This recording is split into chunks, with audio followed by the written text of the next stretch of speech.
Hello and welcome to this new episode of the Progressiva podcast.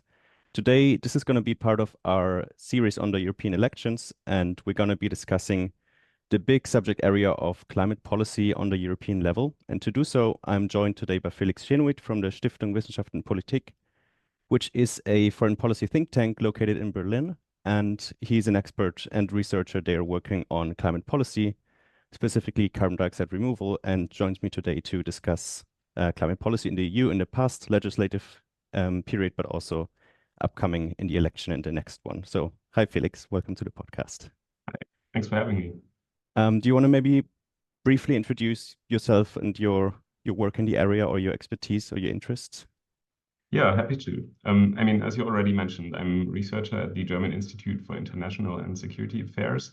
SWP is the German abbreviation. And maybe for those who don't know what the SWP is doing, we're a think tank or policy research institute here in Berlin, working mostly on international affairs, security affairs, and defense policy. But of course, we also work on climate policy. And for this, we have a new research cluster on climate policy and politics.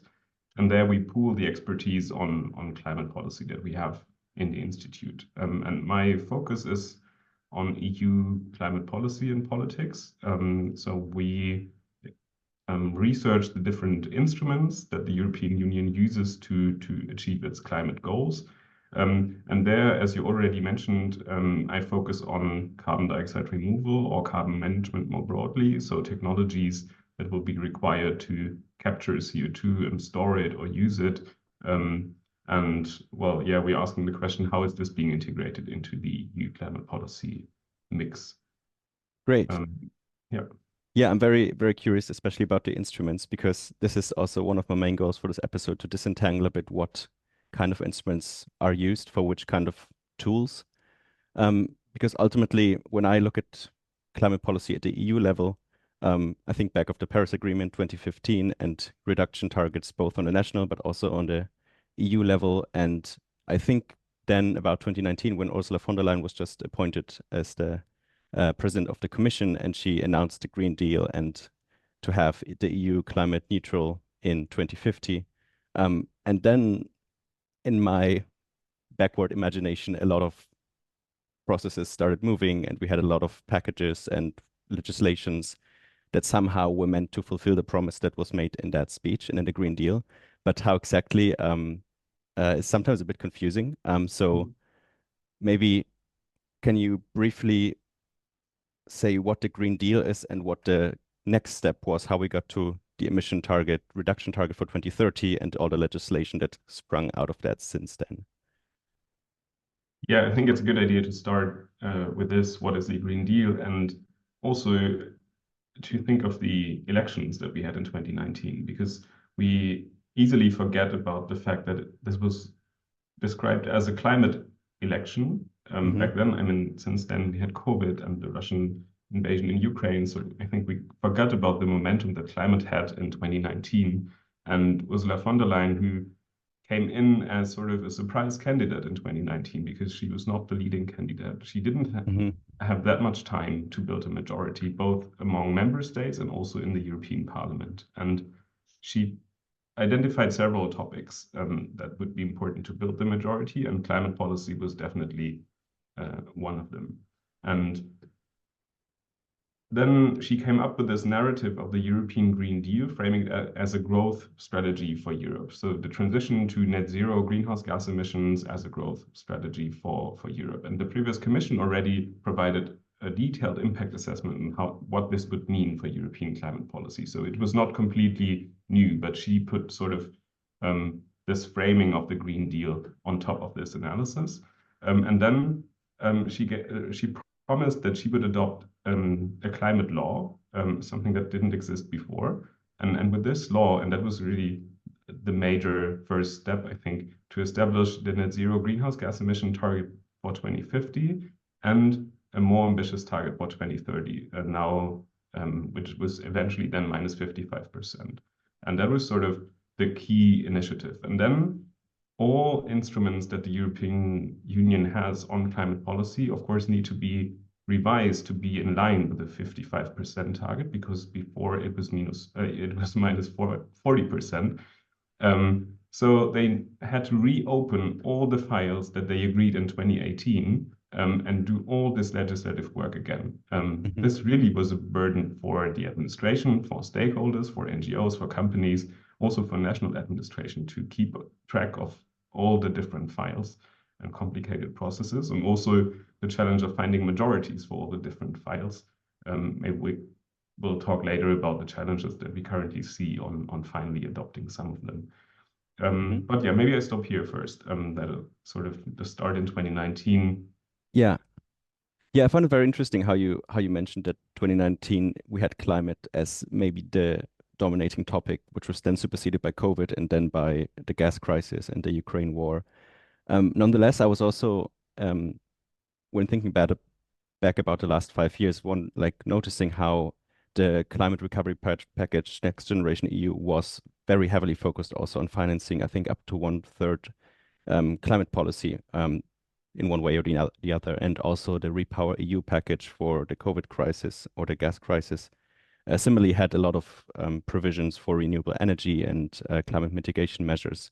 So in one way or the other, the Commission really managed to, despite other topics, uphold the focus on the Green Deal and always try to, as you mentioned, whenever we open a new legislative package, try to include updates to the climate or the measures that have climate effects. So would you agree that it was also quite a lot of political energy invested and into keeping this focus for this past 5 years? Yes, I completely agree. And I think that is one of the main successes that the Commission had, to actually mobilize the Green Deal as part of the response to the crisis that you just mentioned. And this was different compared to the financial crisis, for example. So I think it's very important to state that they try to do this. I think we still need to do the proper analysis whether it worked, because there is a lot of rhetoric going on when it comes to climate policy. So I think you mentioned Next Generation EU. I think we really need to have proper analysis of where did the money go, or where is it still going, and then check how effective did we spend it on climate policy. So it's really important to do these analysis, and also on negative side effects that these responses maybe had. And on the politics of it, I think it's also worth mentioning that von der Leyen and also Franz Timmermans, who's now not the climate commissioner anymore, but he was the second most senior figure and representing the European Green Deal as being head of DG Klima, their political legacies were really linked to the European Green Deal. So they had to make it a success. If it would fail, they would fail with their promise on the number one political priority that they chose. So I think this is really also an important dimension. And this could change in the next commission. I think we will talk about the future later in the podcast, but this is one of the key elements that could change after the next election, I think. Yeah, you mentioned Franz Timmermans, and I think this is always the face I connect with Fit for 55 and all the groundwork that had to be done on that and on these laws. What was the main elements of Fit for 55, and to what extent was it already existing policy instruments that were upgraded or modified, and to what extent was were new instruments introduced into the policy mix? Yeah, as mentioned earlier, it's a huge package of a number of proposals, more than 10. It depends on how you count. There would be even more if you're not counting that strictly, but initially they presented 12 legislative proposals as part of the Fit for 55 package. And what they wanted to do there is revising the key pillars of EU climate policy. And usually they are described that there are three pillars. One is the emission trading system, very prominently, of course.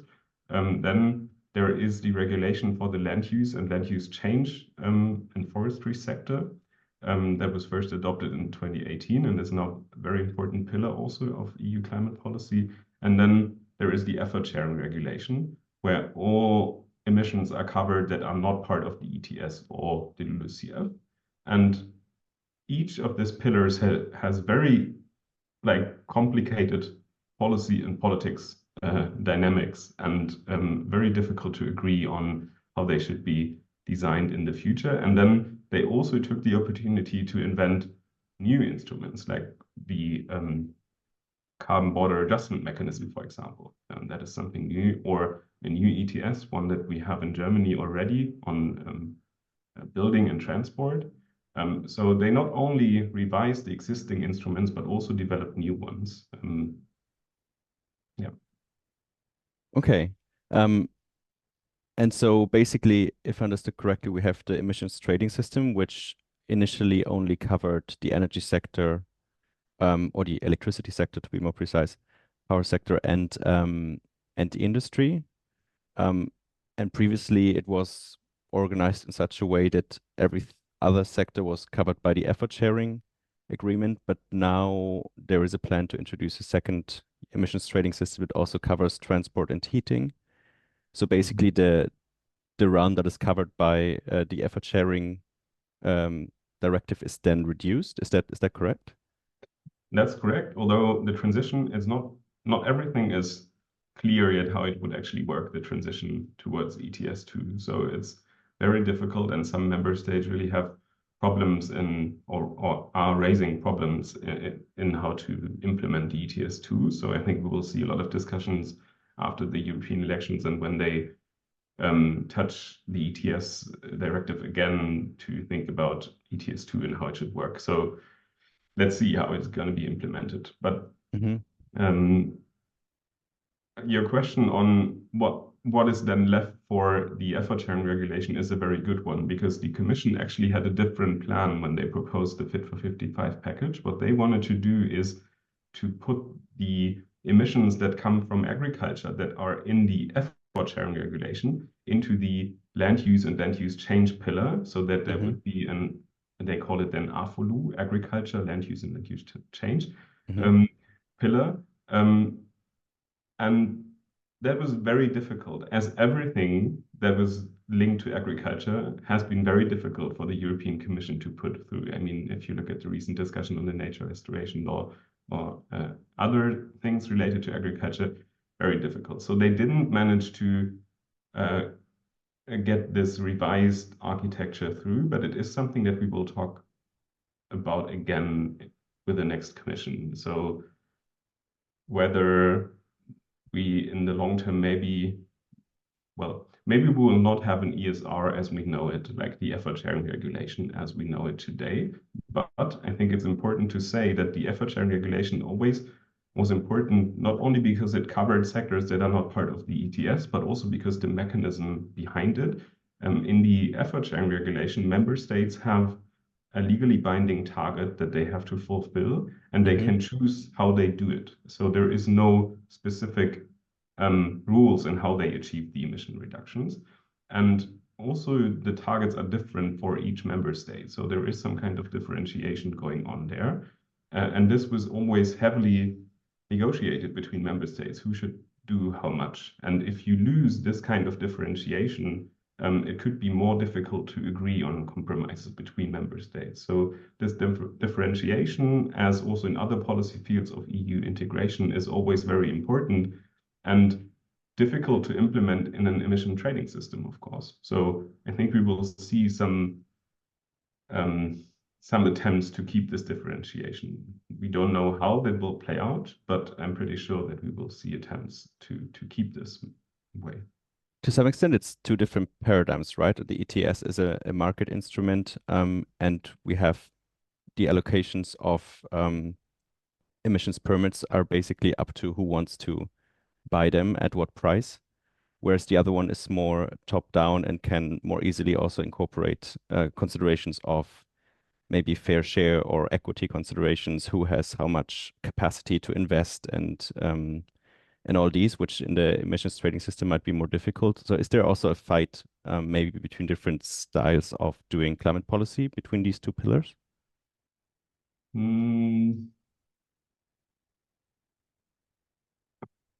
Maybe not so much about the kind of instruments, but it's really more about the differentiation and how to manage that. And I mean, there are attempts of differentiating how the revenues of the ETS are distributed across member states. So you could also think about some kind of redistribution with the ETS. So there is the Modernization Fund, for example, where especially Eastern European countries receive the money from.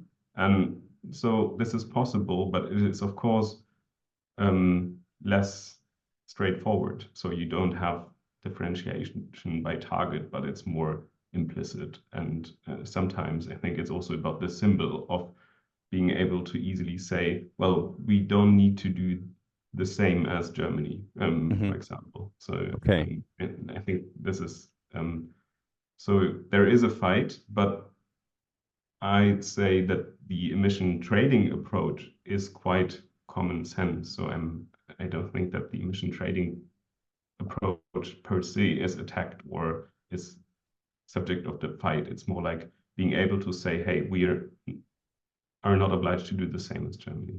Okay. So then the differentiation within the emissions trading system works the way that permits are issued centrally and everybody buys decentralized on a market, but then the revenue is distributed according to certain metrics that might incorporate capacity to adapt or GDP per capita or these sort of measures. Exactly. Okay, now I think I now understand it. Yeah. I was wondering earlier about the effort sharing regulation, um, and to what extent it will now continue into the future. So you said it ideally, according to the Commission, would have vanished entirely, but now it's still there. What do you see as the prospects for this kind of regulation? Will it continue into the future, or will it eventually somehow be merged with the ETS too, or what's the future of this? Um, yeah, it will merge eventually. I could imagine some kind of delay in this transition period. And maybe this transition period is one element where you can think about how to differentiate across member states. So, but I don't know. It's really open. And as I mentioned, the effort sharing regulation is also linked to agriculture. And as of today, it's very hard to predict what will happen to anything that is related to agriculture because we've seen the current commission really watering down elements they wanted to adopt before, and because also in the European People's Party, the Conservatives, there really is no majority for ambitious climate policy integrated with agriculture policy. So yeah, it's very hard to predict. In general, there is, I think, a strong path dependency in EU climate policy, and it's only incremental change that we see there. It's not I don't think we will see some kind of completely different architecture in EU climate policy. Also because, and there is great research from political scientists on instrument constituencies, so that there are groups within the administration, within businesses, within NGOs that have worked their whole career on the ETS, for example, and they have no interest in this instrument becoming less relevant. Could also be any other instrument. So I think this is an important dimension if you want to understand what happens to instruments. Strong path dependencies structurally, but also on individual level, I think. Yeah. You mentioned earlier that there's also when member states don't abide by certain targets set by the effort sharing, that there's also penalty payments.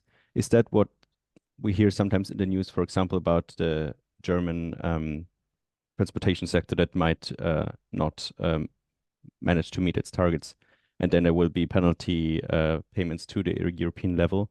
Is that basically because of that? And do you think that this is something, to my reading, this is something that the ETS would not include, right? So maybe this is then also like some motivation for national states that will be lost when it's integrated into the emissions trading system, or how do you see that? Mm. So first, yes, that's what when we hear Germany has to pay because they don't reach climate targets in the transport sector, for example, then it's usually because we miss our effort sharing regulation target and we have to buy credits. So it's possible to buy credits from other member states within the effort sharing regulation that don't use these credits because they overachieve their targets. So already Okay.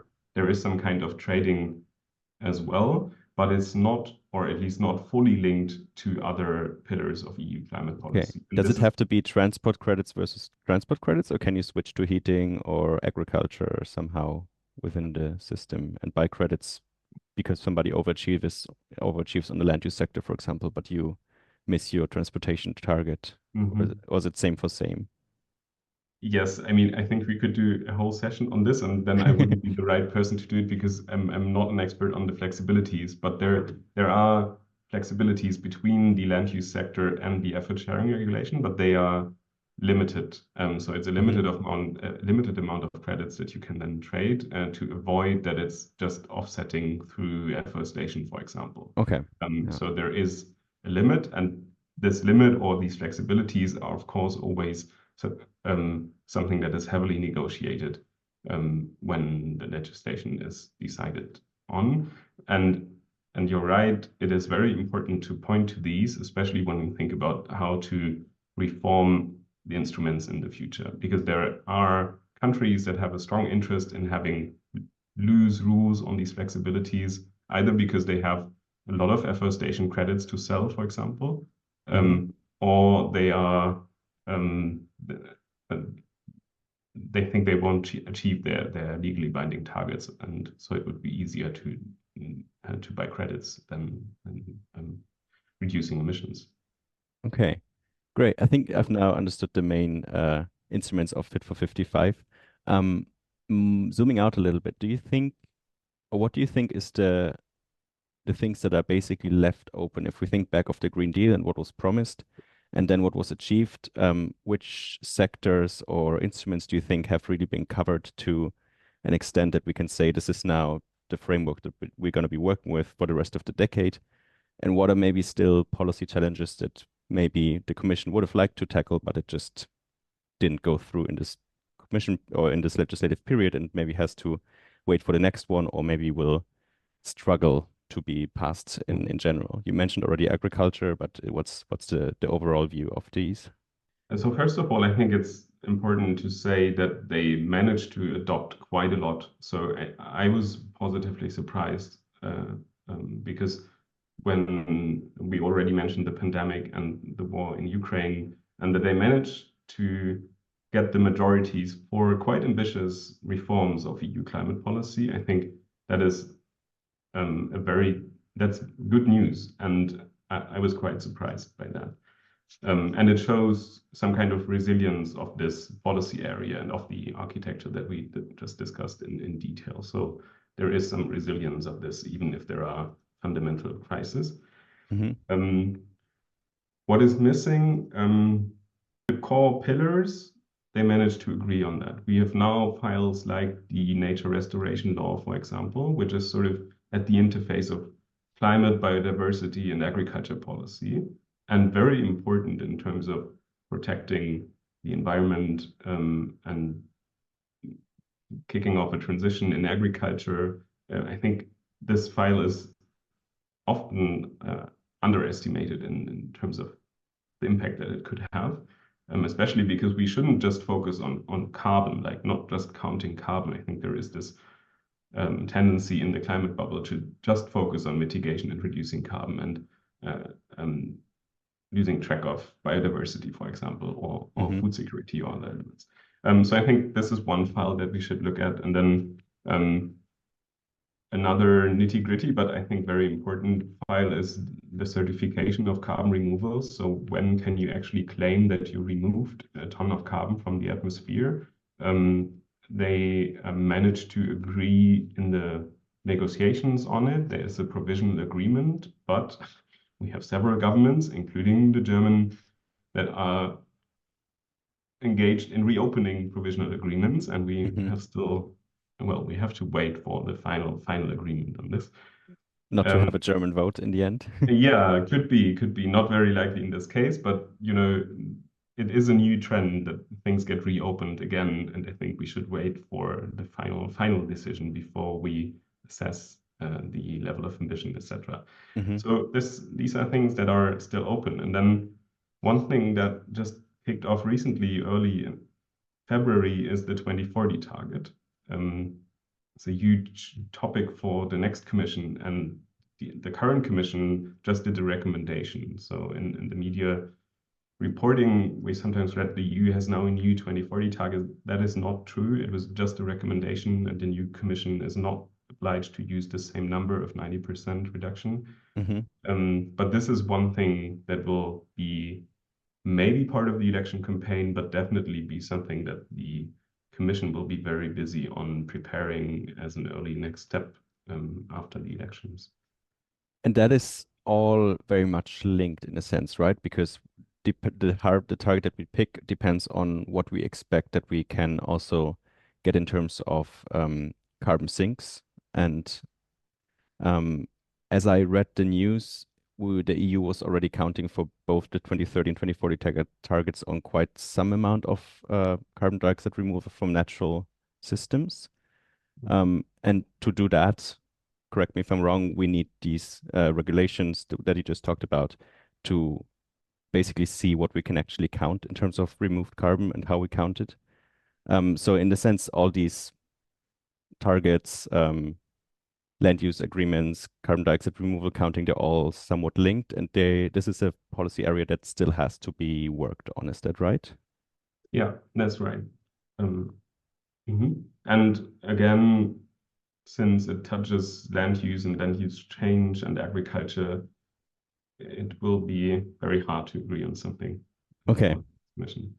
So even hard to like get this provisional agreement through, or maybe can you briefly like say what's the main cornerstones of this provisional agreement? What do we count as removed carbon? How do we count it? Can we trade it? Maybe what's in it? Yeah, the file or the provisional agreement doesn't say anything about what happens with the credits. So it doesn't tell you what we can do with the credits. That was a deliberate choice by the European institutions, policymakers, to just first get the certification right, and then in the future decide on what's going to happen with this, because it's very complicated to integrate it with the other ways of accounting that we have. And then you have the certificate, and then you have to match the accounting and the certificate. It's not easy to do that. That's also, well, the details will have to be solved in the next years. But then the question is, how do the pillars that we just talked about, the ETS, the emission trading system, the LULUCF regulation, and the rest of the ESR, whatever it is, what do they do with carbon dioxide removal? And do they put a limit on it? Or can we just account for as much removed carbon as we would like to? And there is a discussion on this in NGOs, but also in academia, that we should put a limit on the amount of CDR that we can account for to achieve our targets. But on this question, the certification scheme, this file that we were talking about, it's silent. It is just proposing the methodology of how we can certify removing carbon. And then they will come up with methodologies. So the methodologies of how to do the accounting, they are not set yet. It will be a next step of doing it for direct air capture plus carbon capture and storage, or bioenergy plus carbon capture and storage. So this will only be in the next years that we'll see how it will be done in detail. So for now, it's mainly focusing in natural sinks, but in principle, it's open to technological carbon capture? They actually say they will do the technological carbon removal first, because it's easier to do the methodology for them. For land-based carbon removal, it's very difficult also to assess when does it count as released again, and stuff like that. How do we do the monitoring? So it covers both. And I think, yeah, as I said, it will be easier to do the methodology for the technological ones first. Okay. And on the more, let's say, political level of things, speaking about majorities, both until now and in the future, as I read it now, we had a very large parliamentary majority for a lot of the proposals, and I guess it also helped that Ursula von der Leyen was herself a member of the party that was maybe most opposed to many of these laws. What's your view on how things got passed in this legislative period, and to what extent will that work in the next one? Mhm. Yeah, you're right on the large majority. It was the Greens, Social Democrats, Liberals, the name is Renew in the European Parliament, and Hmm. the Conservatives that usually supported the big decisions on the Fit for 55 package. And you had some of them with less support for some files, and so you can see really who's caring about what policy issues more in tracking these different votes. But so yeah, that was sort of the Green Deal majority that supported by von der Leyen, as you rightly said. It was important that she was the one pushing for it. And Franz Timmermans, we mentioned him earlier, I think Right. Yeah. having this as the figures of the sort of big coalition for the Green Deal, and that was really important. And for the next European Parliament, if we look at the projections that we see, sometimes we see reporting on possible right wing coalition or whatever you want to call it. Well, it's too early to say what will happen then. It's always difficult for European elections that are usually described as second order elections. So it's very hard to predict because people sometimes just vote for protesting against the current government, the national government. So it's very difficult to do the projections.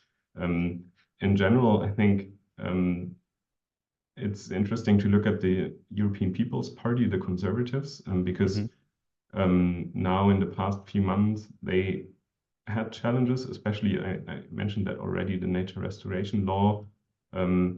Manfred Weber, he tried to organize a vote against the law. So the party was not following Ursula von der Leyen's proposal for this law.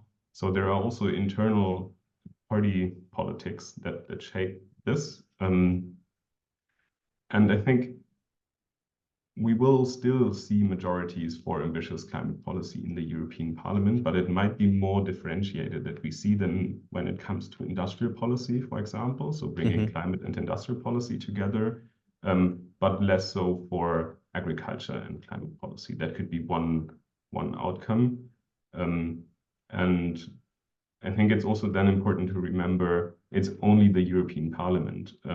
Right. Member states play a very important role in the legislative process, and the European Commission, with its agenda setting function, is also very important. And there are different ways of sidelining the European Parliament in the process. So I think it's good to focus on possible shifts, of course, but there are also other elements that are important for the outcome. Yeah, that was going to be my next question. So, of the two main elements that are going to be reconstituted after the election, so the parliament and the commission, which one do you think is more crucial in terms of future climate policy? Is it the case that, for example, no, I'm going to save that for the next question, but is it the case that many things are already passed and they now need the actual administrative and bureaucratic ways of enacting them, or do we still need a lot of things that have to go to parliament itself?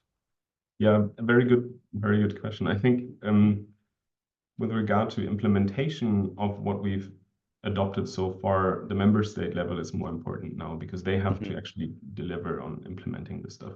But the parliament will be important because we have to decide on the climate policy for the next decade between 2031 and 2040. Hmm. Um, the next commission has the task to propose how to further develop all instruments for the next decade, and then we will see majorities on these revisions in one way or the other, and how ambitious it is. That it's very hard to project, but I think that is maybe one element that could also link the question on what we've seen in the past and the next few years. I think the policy area of climate policy is quite resilient to the crises that we mentioned, but maybe not in the medium term because there is now backlash and we will Hmm. see climate backsliding initiatives from member states, but maybe also in the European Parliament. So I think the Commission managed to get the Green Deal through the crisis, but they maybe don't manage to keep it up the agenda for the next Commission. And I think that is the challenge, and we're already seeing that. The industry calls for a new industrial deal and for a vice president representing DG growth for industry. So these are really attempts in mirroring what happened to climate in 2019, but now for industry. And I mean, that just mirrors that resilience and competitiveness are now much higher on the agenda than climate ambition. So the next challenge, I think I mentioned it earlier already, is protecting the level of ambition that we already have and majorities on further developing it. And especially the second part will be challenging, I think. Yeah, speaking of ambitions, are climate targets actually something that are passed through laws, or are they at what level of the institutions are they written into stone or not? Who can change them how easily, basically? Yeah, the climate laws are, and the climate targets are set in the climate law. Okay. So the one that the current commission adopted. And there they will also incorporate the 2040 target. So that one will also be in the climate law. Okay. So And to they like are set the legally binding. 2040 target, we have to reopen the climate law. Exactly. And then maybe while reopening it anyway, there could be other changes inserted depending on the I would recommend to watch out for initiatives to weakening other parts of the law. I'm not Okay. sure this would happen, but it could. They could use the opportunity, and people will Mhm. try to use the opportunity. Whether it works, I don't know. But yeah, you're right. Reopening always means you could also touch other aspects of it. Okay. So there we're gonna have to be watchful Yeah. in that respect. Great. One question that I wanted to ask earlier, but now I postponed to now is about the carbon border adjustment mechanism. We mentioned it briefly early, and that's another one of these where I saw in my preparation that it's been passed in law, but on the other hand, I always hear that it's very unclear how it's actually going to be implemented. Is this one of these that is passed, but nobody really knows what it actually means? Um, and when it comes, as a second question.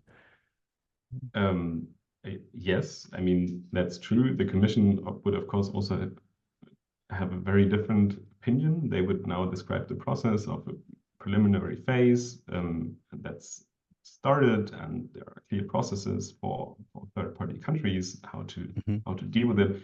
But you're right, there are a lot of uncertainties. Actors are confused, different sectors are confused, and how do we do the monitoring? What are the requests that you have for considering something to have a carbon price. But I mean, I think it's one example where the European Union adopted new climate policy without backing it with a smart climate diplomacy approach. If you Hmm. look at the US, for example, what they do with the IRA, it appears like they really have a smart strategy of also selling this approach abroad. And I think this really is missing for CBAM. Okay. They, yeah. Yeah, I realized maybe I should briefly explain what it's about. I forgot to say that. So the carbon border adjustment mechanism, the idea is that if the EU with a carbon price trades with other uh, economies that do not have a carbon price, that then that has to be basically be compensated for in something akin to tariffs, and such that basically all goods that arrive in Europe play on a ideally level playing field in terms of how much carbon taxation they were exposed to. So that means leveling tariffs against economies that do not have a carbon price. And obviously that is quite unpopular in the rest of the world.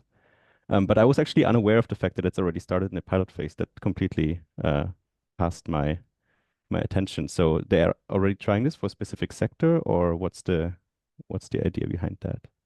I think they basically start the monitoring. Again, I'm not an expert on CBAM, Hmm. but they have sort of, as they had for the ETS, a phase-in process of letting the actors become aware what is approaching, and I think it's a very smart move to have it. And I think it would be better if it would be better explained to especially external actors. Yeah, Okay. but Yeah.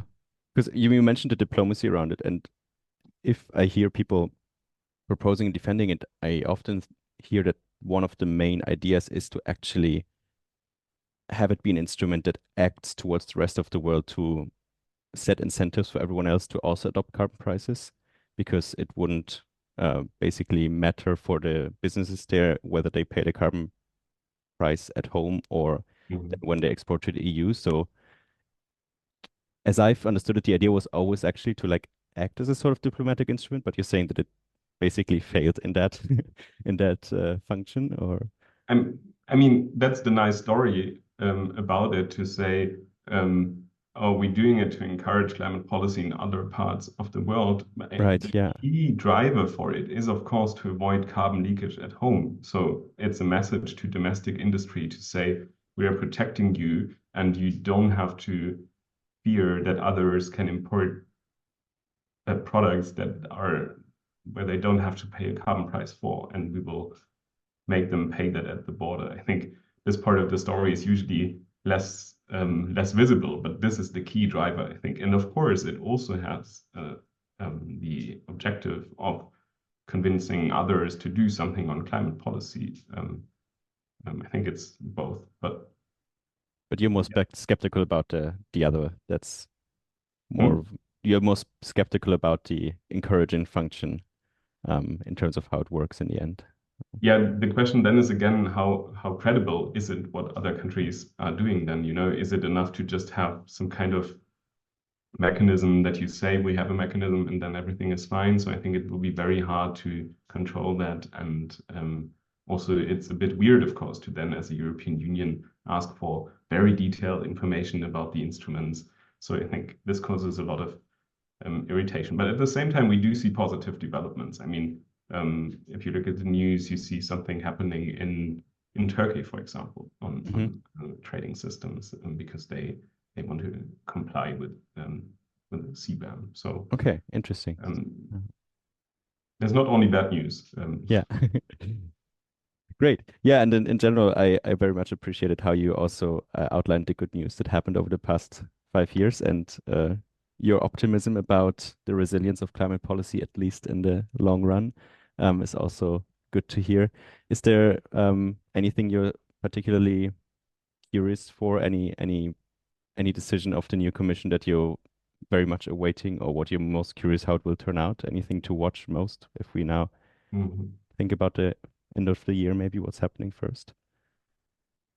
Yeah, I think um, the 2040 target, maybe not until the end of the year, but early next year, because there we can get a better understanding what the Commission wants, but then also what the member states want. So this will be the first opportunity to understand what are the overarching ambitions in climate policy of different actors. And then the second element, and I think that became clear throughout our conversation now, that it is about the interfaces of climate policy, where we now have the key intervention points of either moving on the path where our climate targets are within reach, or we just not see any plausible pathway to achieve them. So it is Hmm. about interfaces between industrial and climate policy and agriculture and climate policy.